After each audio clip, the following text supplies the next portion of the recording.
Have a blessed one. Okay. Let's see here. Let's bring up Sig Cab. Welcome to No Fugazi Podcast, man. Who won that debate? I'm not an Israelite. You know, they based on certain things, but they have some facts and certain things. But you know, I think the reason why he left is because I think the last thing he said was, "If you mute me again." I don't really care. Let me just explain something. Oh, you gotta give me an answer. Who won the debate? I really don't know, man. I listened to the debate. You kind of okay? It's up for grabs. Fair enough. That's fair. Free will and choice. Let me give you an example. The tree of life, not the knowledge of good and evil. Okay, the tree of life. When God said you have the right, you have the choice, you have the free will to eat from the tree of life, was there any consequences? I mean, they didn't die, because they won't surely die if they eat from the tree. Maybe they'll live longer, but was there any good and evil consequence? That's what I'm trying to figure out. Well, yeah, it was. It was consequences. Well, the thing is, hold on, there's people in the chat. I'm gonna make this quick. I got y'all, chat. And I'm gonna bring more people up. So your question is, was it consequences from eating from the fruit that God told him not to eat? Yeah. No. I said the tree of life. When he said you're willingly and you're able to eat from the tree of life, it's your choice to eat from the tree of life. It's your will. You have your will. You have your free will to eat from the tree of life. Was there any consequences of good and evil to do that? You're saying that I'm not understanding your question. Let me repeat it back. Okay. Let me repeat it back. Is there consequences for them choosing to eat from the tree of life? Not the tree of good and evil. Not the knowledge. Not the tree of good and evil, but the tree of life. Exactly. Are there consequences of good and evil? Now, what I'm trying to say is, no, that's a good tree. So let's make it sense, bro. Because what happens here is, when you read something, you got to read the full thing in its context to make it make sense. God told Adam and Eve, there's a tree you can eat from, and there's a tree you can't eat from. They ate from that tree, and they ate from the tree you can't eat from. The tree that they ate from, no bad consequences, good consequences. The tree God told them not to eat from, bad consequences. I understand. Yeah, so that's free will. That's free will. But do they have a choice to eat from it or not? Or yeah, they could command that you, or do they have a command to eat from it? No, they could choose not to. They could choose not to. Now, when they choose not to, is there consequences of good and evil? Is there a choice of good and evil? If they choose not to eat from the tree of life or the forbidden tree? I ain't even bring up the forbidden tree. Okay, so you're talking about the tree of life. Consequences of for the good tree.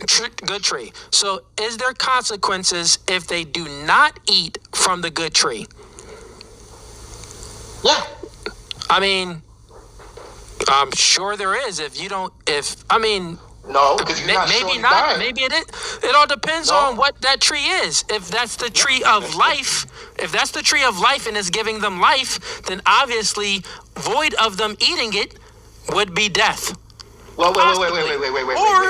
Or it's no consequences. They can eat from it, or they can eat from another tree. As you can see, there was a glitch in the Matrix right there. You see how he did that, right? When you try to understand where I was coming from, he flipped it and mixed it in his own way. He said, yeah, they have a choice to eat from the tree of life, or they have a choice to eat from the knowledge of good and evil. No, I ain't say that. I ain't bring up the good and evil, knowledge of good and evil, and the choices they had to eat this from that. I'm talking about the choice alone to eat from the tree of life. That means if you have a choice and you have free will to eat from it, where's there going to be a consequence if you didn't eat from it free willingly, if you made that choice not to eat from it? You see what I'm saying? So I was trying to explain this, but I'm just giving you a clip here of us talking.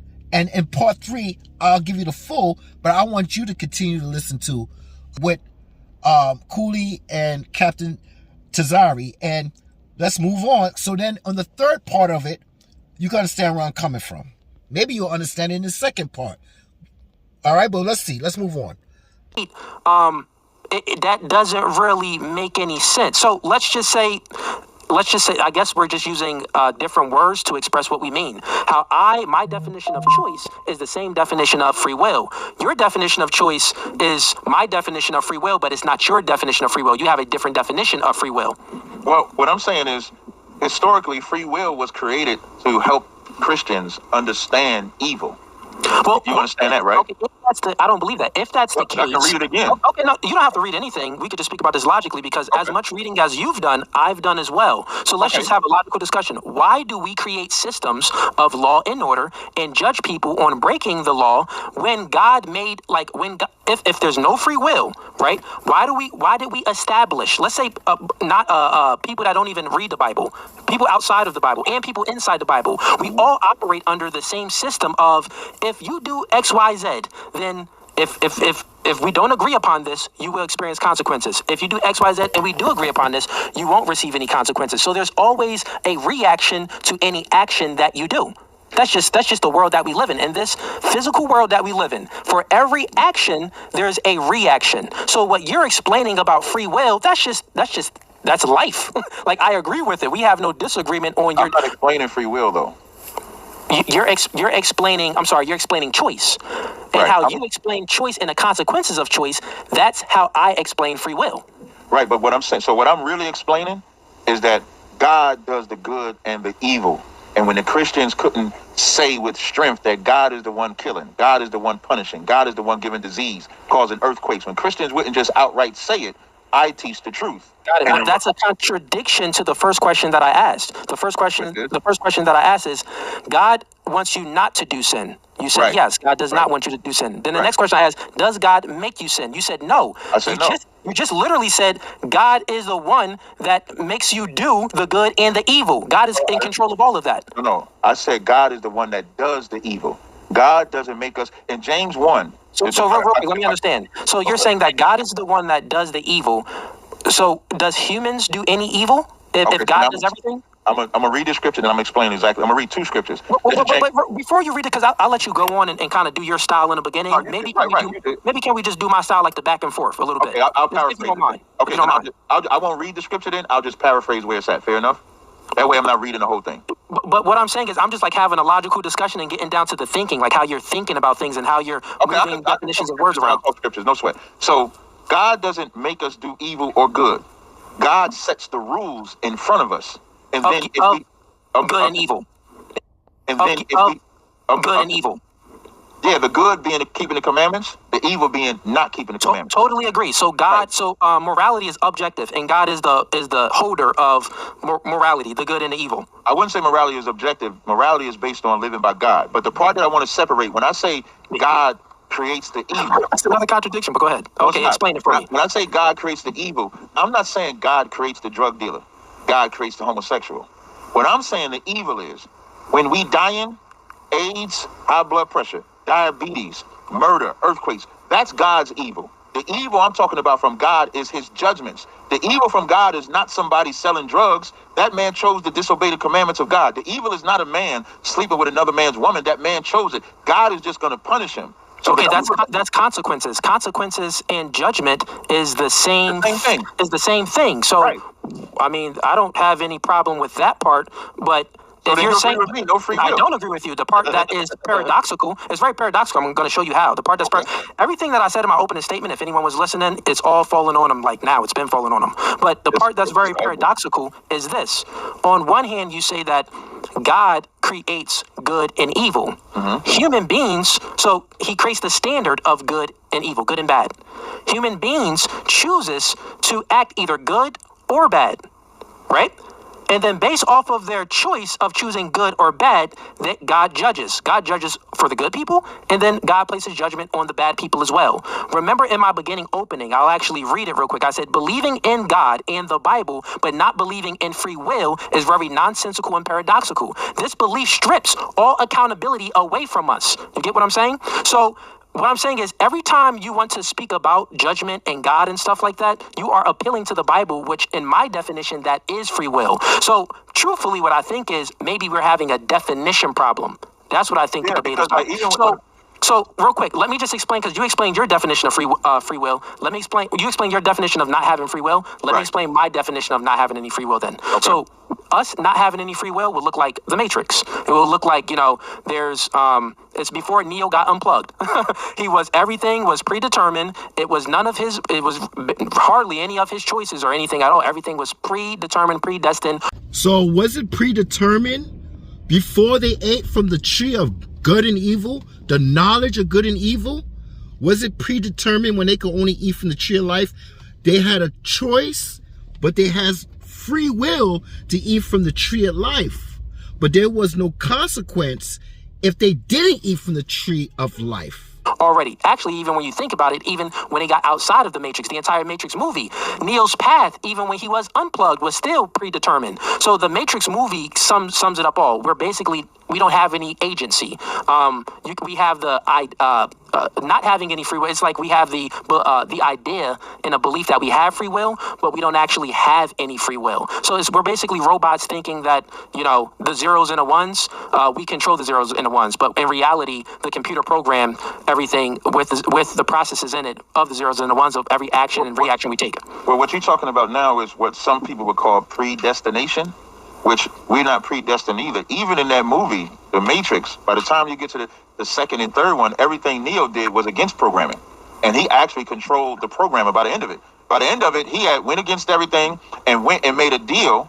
And so he had a choice. He went against what you would call that. But even that's not free will. No, because the Oracle already knew. The Oracle already knew it, but not only just knew it, she actually did things to alter his choice. So she actually did things to influence his choice. Choice. You're not saying free will. Like even when I looked up free will when we was first having a conversation, my definition is free will is attached. Free will and choice is literally the same thing. So anytime I say choice, I'm saying free will. No, I understand what. So he just said, when he says choice, he's saying free will. Both of them mean the same thing.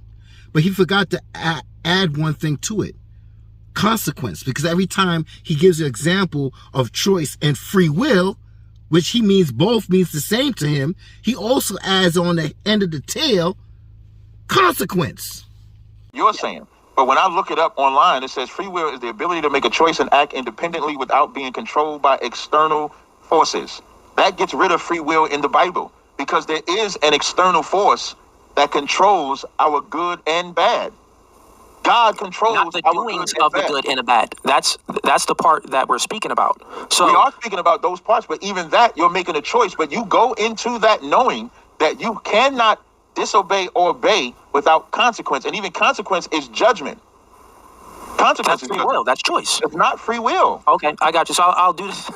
Even by definition, no, real talk. Even by definition, when I read the definition, it says the ability to make a choice and act independently without being controlled by external forces. And we know that God is an external force outside of us that controls our good and bad. If we keep the commandments, we get good. If we break the commandments, we get evil. And God does the evil to us. You missed up. I'll give you an example of external force. Let's say I buy a house for $170,000, right? And I got it, let's say 2020. And in 5 years, the equity went up. And now it's worth $250,000. The house is worth $250,000. I have equity in that house. That's one. But I paid for the whole thing. $170,000. I paid for the whole thing. So now, I'm free. No, you're not free. You're not free at all. You don't really have any free will with that house that you own. The only thing you have free will with is the equity that you could pull out and invest or buy another house with, right? Put a down payment with. But do you really own the house? No. Now, if that house comes with a home associate's fee and you don't pay it, what happens? They put a lien on your house, don't they? You really don't have free will. You really don't own it, right? Oh, if you don't pay your property taxes, right? What happens? Well, they put a lien on the house. You have to pay these things. So you're not really having free will. Yes, you have choices now. You don't have a mortgage to pay every month because you pay that off. So you're free from that. You're free from that. But there's still external forces out there that's saying, well, yeah, you own it, but you don't really own it. We own it if you don't pay home associates fee or if you don't pay your property tax. So those external forces telling me that I don't have that much of a choice. Part of where we have, so you just read the definition, but let me add more context to everything. So yeah, that's external forces. Remember in the beginning I said we have internal forces, like of that would be of what is it, predetermination, but we also are determined. We have self-determination. So self-determination will be something that's internal. So we also have external forces that's influencing us, that's putting on, that's influence us for our choices to be predetermined to an extent. But then we are conscious beings and physical human beings, and we have this biological makeup, which we have the ability to self-determine even when it's external things around us. You get what I'm saying? So, for example, evil? Self-determination. Self-determination, that's what I'm talking about. So it's predetermination. So real quick, I'll explain. There's predetermination, things that are predetermined. Then there's self-determination. Self-determination can supersede predetermination. What I'm saying is how self-determination supersedes it is if your will, your desire, your will, these desires that you have is stronger and it supersedes what is predetermined, you will make a choice. So let's just explain it for the audience. If a person is influenced, I'll say this, I'll bring up my own example. I was born in the hood, projects. Right. Section 8, Roy projects. You get what I'm saying? Ain't have much. All my brothers smoked, drank, and did stuff. Had a brother that did 20 years in prison. We all got the stories where we living in the hood. It's pretty crazy. And I was predetermined to cuss, but I never cussed. I was predetermined to smoke weed and sell weed, but I never did it. I was predetermined to do many things from my circumstances and where I was born and all the influences that tried to penetrate me, but I wasn't susceptible to it. My desire to act in a way of my own self-determination superseded all of the influences. This explains and proves that we do have free will, that nothing is actually fate or predetermined, because we can, our self-determination can supersede any external forces. So if you take what you just said, right? Sure.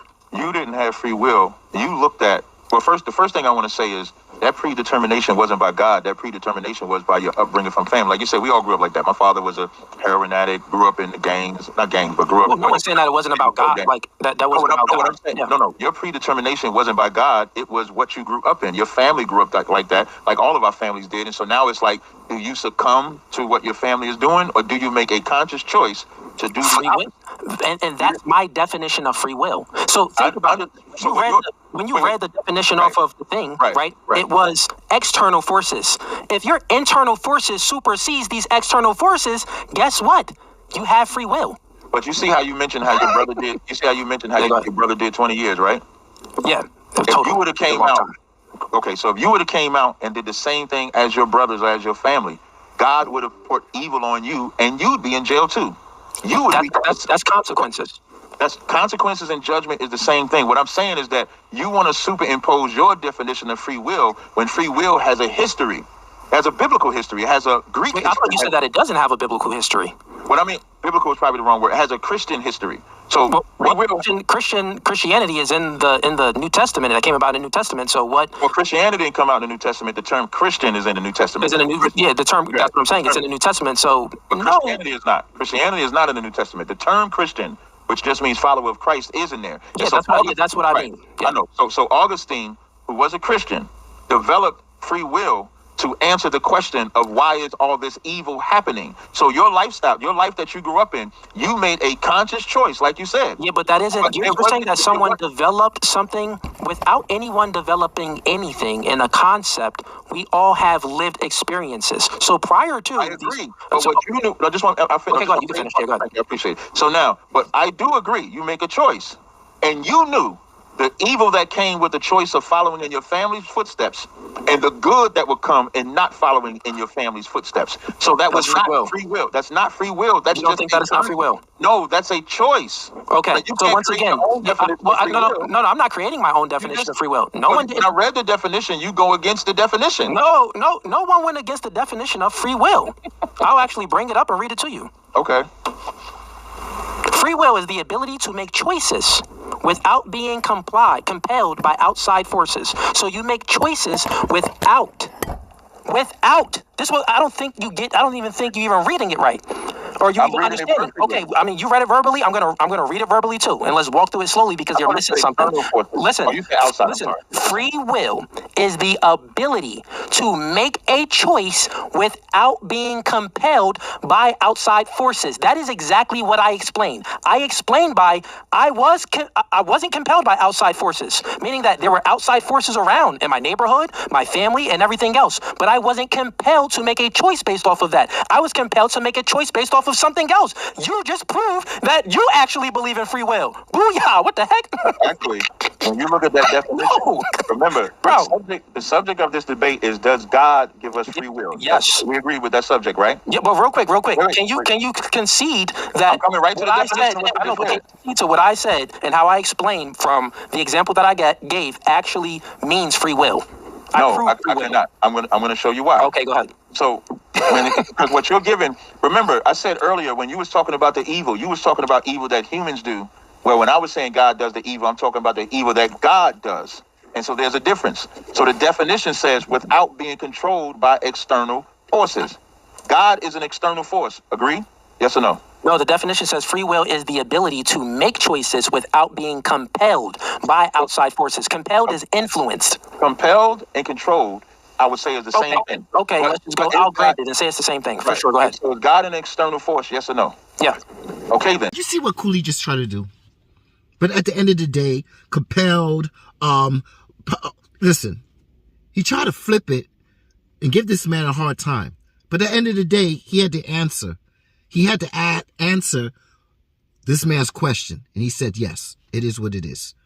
This is the right reason why I do it anyway. But when you go on these people's lives, they have fanboys. And you can never win a debate. But it's not about winning the debate.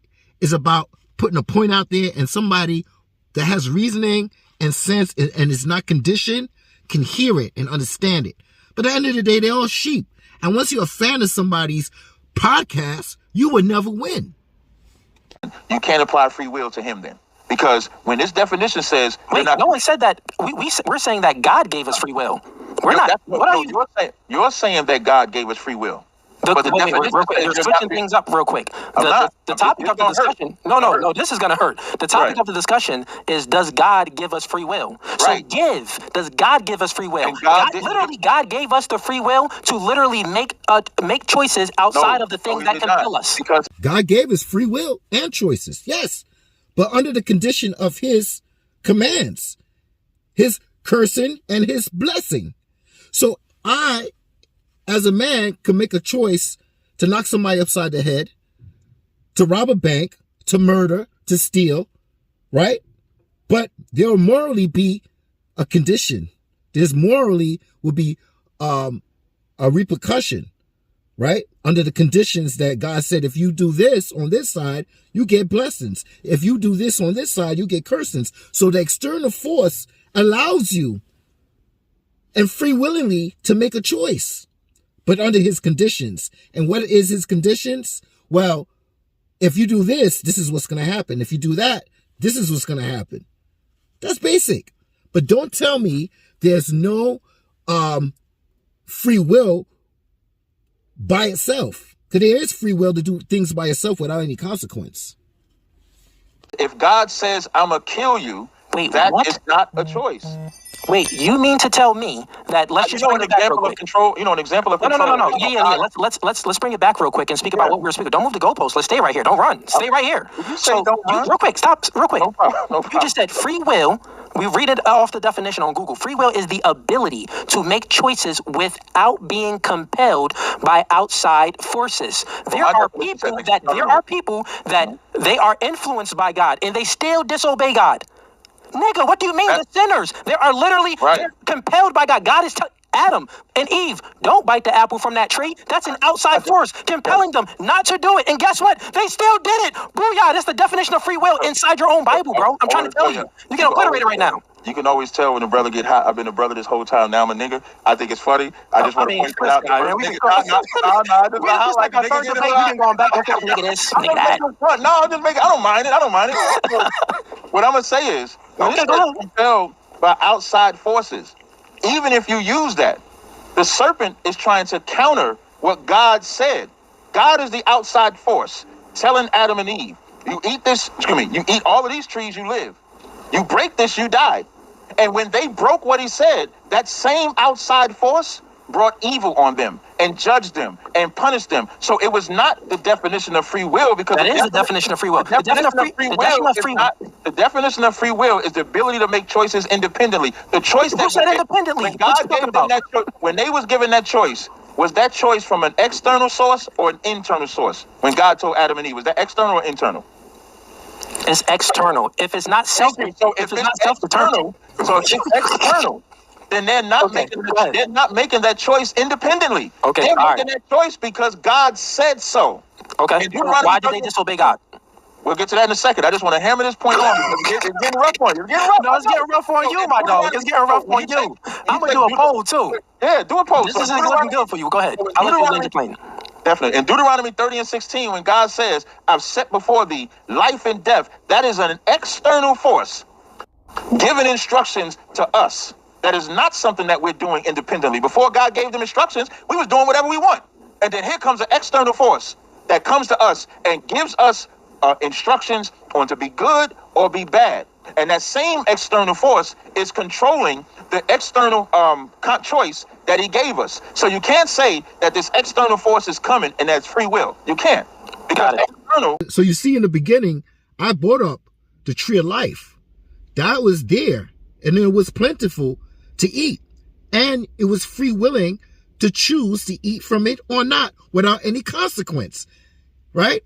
So I was trying to explain that I put that in the front of the video so you can understand that I was coming with that without any consequence, but you still had free will and I still had a choice without any consequence. And then now, you see the nonsense? Let's move on. Come on. Makes it outside of your own independence. Okay, got it. So what you're doing here, you're conflating before the fall and then after the fall. So before the fall of man, there wasn't any death. Once man chose to bite that apple, then, you actually die. You're going to die from, causes of that's not your own, or you're going to die of just your regular body because you age and you get older and you die. So when we're speaking about the free will and everything on how you just tried to move the goalposts and shift well, really you didn't. It's still proving my point that we do have free will. You're just attaching consequences on free will, which there's no action without a reaction in this world that God created. So he's saying that Captain Tazir was the one that's attaching consequence, but he was trying to show proof that before the fall of man there was no consequence. There was ones and zeros. There was predetermined, or whatever you want to call it, matrix, right? Blue pill, red pill, whatever you want to describe it, right? There was no consequence. But notice, I showed you in this video that every time Cooley said free will and choice means the same. He also, every example, he put a consequence at the end of it. You gotta be... Every action will have a reaction. So if you act this way, it's either going to be a good reaction or a bad reaction. You get what I'm saying? Therefore, you have a choice. You have the free will to make a choice to get a good action or to get a bad action. Me and you both agreed that God is, well, you disagreed with objective morality, but we both agreed that God puts the standard for good and bad. God created the standard for good and bad. No, I didn't object to that. I objected that God makes us sin. God doesn't make us sin. That's what I said no to. Okay, totally fine. But the point that I'm making is, in your framework, in your belief, you're saying one thing, but then you're meaning another, which it's paradoxical and it's not really making any sense. But anyways, forget about all of that. I don't got to say that. I just want to say one more thing real quick. I got a question for you. Before you do the question, I just want to respond again on this definition. I just want to Wait, what definition? Free will? On free will, yes. I want everybody to just remember, free will is something that you do independently. If it comes from an external source, free will. I don't know why you interrupted me, nigga. I don't know what's happening right now. I'm just trying to say something. Okay, bro, go ahead. Yeah, go ahead. Free will, by definition, is the ability to make choices and act independently. That's what the definition says. So it's not an independent source that's telling us what to do. It's an external source. It's God that's telling us what to do. So by the definition of the word free will, God took away your free will. God took away your freedom. You do not have the freedom to disobey God. You don't. Wait, what? You do not have the freedom to disobey God. You will be punished. Listen, when I go, All the sinners. Listen, you going. For every action, there's a reaction. That's the consequences of who's just causing the punishment? Who's causing the That's the punishment? consequences of the human existence, my friend. Who's causing the punishment? Who's doing the punishment? The person that chose to do the wrong thing will get punished. No. Who's doing the punishment? It doesn't matter about who's doing the punishment. God is doing the punishment. Okay, that strips all accountability away from the person. That doesn't even make any sense. Yeah, that does. Listen to what you just said. Listen to what you just said. You just said out of one side of your mouth, well, if you are a sinner and if you do not obey God, right? If you don't obey God, right, you will feel consequences, right? Yes. If you do obey God, you will not feel those bad consequences. You will feel good consequences, right? Yes. Okay. With that means that someone. Let's go to the definition real quick and bring it up. Free will is the ability to make a choice without being compelled by outside influences. There are people that don't believe in God, atheist people that don't believe in God, and they make the right choice, and they're not compelled to make a choice on God. Oh, I don't believe in they always said, I don't believe in a sky daddy, I don't believe in divine, all of this type of stuff, but I'm still going to do good. No, because the scriptures say, what if some did not believe? Shall that unbelief make the word of God none effect? God forbid. So even an atheist not believing still gonna get punished by God. If what I'm saying, bro, that don't even make sense to what you're saying. If someone that doesn't believe in God, no, listen, we're speaking about free will. You're moving a goalpost. If someone that they're not, you're saying that, well, God is the outside force. That's what you keep saying. If someone is not compelled by that outside force and they still choose to do good, guess what? That's free will. If they choose to do bad, that's still free will. There's people that murder and do crazy bad things and they believe in God. There's people that murder and do crazy bad things and they don't believe in God. And vice versa. They do good, that they don't believe in God, and some that do believe in God, they do good. So what I'm saying here, the part that you can't get out of, my friend, real quick, let's just explain it for the audience, is you can't get out of the definition of free will. It's paradoxical. It's you didn't. No, you didn't. You didn't kill me at all on it. You are losing to it. Free will. How can I? It's very simple. I can demonstrate free will.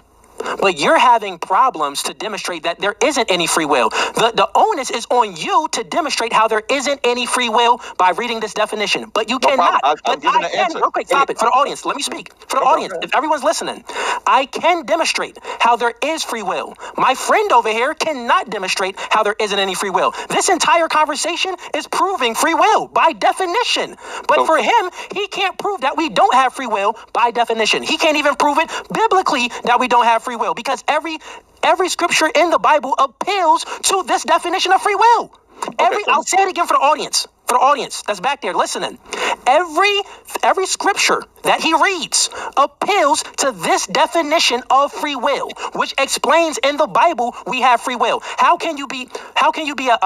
would God judge you on sinning if you can't act outside of not sinning? I'll say it again.